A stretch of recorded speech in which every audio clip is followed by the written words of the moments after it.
Vincent, bonjour. Bonjour Thomas. Je suis content de vous recevoir parce que vous êtes Monsieur Plus, hein. Voilà. Chaque mois, vous arrivez à nous dénicher des placements qui rapportent un petit peu, en Plus que l'occurrence le marché. plus que le marché, autour de 4%, ce qui est assez rare, hein, dans ce paysage. Oui, enfin en réalité, on va voir que c'est pas de l'alchimie qu'on fait, ça sort vraiment d'un support économique à Absolument. ce placement. Quel est-il, ce support économique pour ce bon plan placement? Donc en fait, l'idée c'est d'aller aujourd'hui chercher des opportunités en obligations d'entreprise. Donc les obligations d'entreprise, ce sont en fait c'est de la dette émise par des entreprises privées. Donc des grands groupes qui ont besoin de se financer. Voilà, qui aujourd'hui veulent avoir une alternative au financement bancaire. Donc aujourd'hui, il y a des opportunités qui sont notamment, alors, il y a différentes manières d'investir sur les obligations d'entreprise. Soit on va investir soi-même directement dans une obligation, c'est très peu accessible. En fait, le particulier n'a pas accès aujourd'hui aux obligations. Il faut plusieurs centaines de milliers d'euros parfois pour avoir accès à un ticket. On ne peut pas rentrer comme sur le marché des actions. Non, on ne peut pas rentrer comme sur le marché des actions. Et en plus, la difficulté, c'est qu'il faut savoir gérer une ligne obligataire et se prémunir contre le risque de défaut. Donc le risque sur une obligation, c'est que l'entreprise qui a émis le papier fasse défaut. Ne rembourse pas. Donc là aussi, une des solutions aujourd'hui, c'est celle qu'on a dénichée, à laquelle on s'était attaché il y a quelques années, sur lesquels il y a de nouvelles opportunités. Aujourd'hui, c'est d'aller sur des fonds obligataires qui cumulent plusieurs dizaines de lignes, parfois jusqu'à 100, 130 lignes d'obligations différentes. Vous nous avez apporté des exemples, on va les découvrir. Donc en fait, la solution, c'est de passer par des intermédiaires dont c'est le métier et qui vous donnent accès justement Exactement. à ce type de placement. Alors voilà, vous nous en avez apporté 3, Altaroca, rendement 2022, Odo au rendement 2021 et LFP, donc c'est la Française AM, rendement global 2022.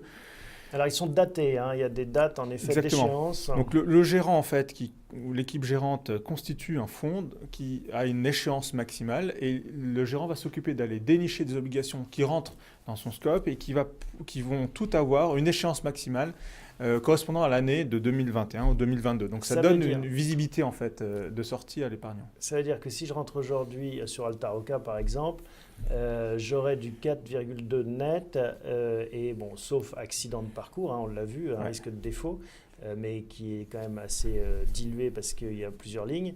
Voilà, ça me garantit ça. Je n'ai pas besoin de sortir d'ici là. Si on rentre dans les conditions actuelles, si effectivement il n'y a pas de défaut, a priori, ce sont, par exemple, l'équipe Altaroca Rendement 2022 a déjà travaillé sur d'autres fonds obligataires dans le passé et ils n'ont jamais connu un seul défaut sur leur ligne. Ou en tout cas, s'il y a un risque de défaut, ils vont sortir à temps la ligne en question. Et donc là, aujourd'hui, dans les conditions actuelles, on est sur 4,2% net rendement cible. Il faut savoir en fait qu'il y a quelques semaines, lorsque les spreads se sont tendus lorsqu'il y a eu... expliquer les spreads, c'est l'écart de taux. La prime de risque en fait d'une obligation d'entreprise par rapport à l'obligation d'État. Et pour faire suite à ce qu'on évoquait dans la partie marché juste il y a quelques instants, le pétrole ayant baissé, on a anticipé notamment aux États-Unis des faillites en nombre sur le secteur pétrolier parapétrolier. Ça a tendu les primes de risque. Et de ce fait-là, il y a eu des opportunités à saisir sur des entreprises qui finalement n'étaient pas en risque de défaut, mais pour lesquelles la prime de risque a augmenté. Donc là, il y a eu une fenêtre pour rentrer sur ce type d'obligations. C'est pour ça que là, on cite 3 maisons qui ont lancé ou réouvert la souscription à des fonds obligataires datés. C'est soit des nouveautés, soit des fonds qui ont été rouverts. Parce que ces maisons peuvent choisir d'ouvrir ou de fermer. Exactement, en fonction. Voilà. En revanche, on peut en sortir quand on veut. Alors tout à fait, ce sont des produits qui connaissent qui ont une valeur liquidative quotidienne généralement, et donc on peut en sortir quand on veut dans les conditions de marché, dans les conditions de marché. Donc c'est-à-dire une perte ou un gain en capital. On peut perdre de l'argent si les conditions ne sont pas favorables.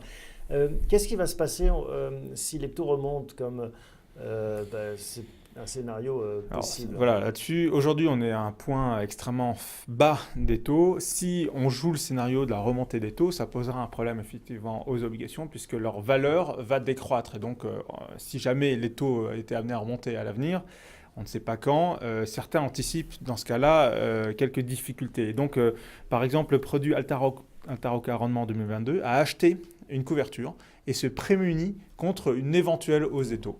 Voilà, Une assurance. Une assurance qui va un petit peu gréver le rendement du produit, mais qui est une opportunité. Alors si par exemple on veut jouer la diversification, on peut investir sur ces 3 produits, donc on va accumuler près de 300 lignes d'obligations et dont une partie sera protégée contre la hausse des taux. Voilà, donc pour la première façon d'investir dans ces obligations d'entreprise, vous nous avez apporté une autre Oui, il y a une possibilité. deuxième opportunité qui, pour ceux qui nous suivent régulièrement, vous retrouvez un peu notre ADN, ce sont les produits structurés de type obligataire. Donc là, on va aller chercher des rendements cibles plus importants. Le risque est 8 également... et 9%. Hein. 8 et 9%. Là, on est sur des produits quand même plus risqués. Il y a beaucoup moins de dilution du risque puisqu'on est sur un nombre de signatures entre 3 et 4 signatures. Donc là, on si connaît les signatures. Défaut, là, on voit bien que le rendement serait fortement pénalisé. Voire, on prendrait un risque en capital. Ouais. Donc le risque en capital, en tout cas, il existe.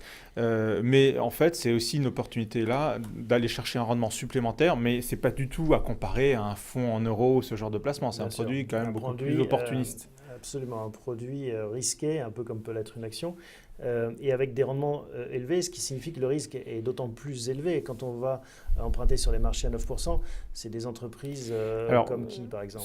Alors là, par exemple, on a des entreprises comme Dell, me semble-t-il. J'ai plus en tête exactement toutes les signatures. On a Acastil, on a Goodyear, on a Toys R Us selon les produits sur lesquels on va. Donc on est sur la distribution ou l'acier. Voilà. Et en fait, on prend là des signatures quand même de très très grande renommée. Aucune de ces signatures non connues jusqu'à présent de défaut de paiement. Il y a eu quelques craintes sur l'acier aux États-Unis l'été dernier, mais ce sont des craintes qui sont estompées aujourd'hui. Maintenant, il faut avoir en tête que au-delà du risque qu'on prend sur les signatures, dans les produits structurés, on prend également un risque, mais qui vient servir en fait aussi du rendement supplémentaire sur l'émetteur, puisque ce sont des produits structurés. Donc il y a le risque d'émetteur qui se rajoute à ça. Donc là, c'est la banque qui a packagé ça. Hein. La banque qui a packagé effectivement ce produit-là va rajouter son propre risque, parce que si la banque fait défaut, on a également un risque en capital de ce point de vue-là. Bon, voilà, donc il faut en être conscient. Hein, ce sont des produits intéressants d'un point de vue rendement, mais risqués. Hein, c'est toujours la même logique de l'investissement. Plus on prend de risques, plus on a de récompenses. Et il faut balancer les deux en fonction de son profil. Un produit qui peut intéresser aussi des entreprises. Alors effectivement, les fonds obligataires que j'ai évoqués tout à l'heure sont complètement éligibles à la trésorerie d'entreprise. Donc là, ça se prête bien à la trésorerie d'entreprise, même un peu longue, puisqu'on réduit quand même le risque et on a une échéance qui peut correspondre notamment pour les produits qui ont une échéance 2021 à la trésorerie, en tout cas, qui n'est pas exigible immédiatement pour les entreprises qui ont quelques excédents de trésorerie. Vous avez des entreprises parmi vos clients aussi? Bien sûr, oui, tout à fait. Qui peuvent utiliser ce genre de produits. Bien sûr, qui investissent sur ce genre de produits, tout à fait.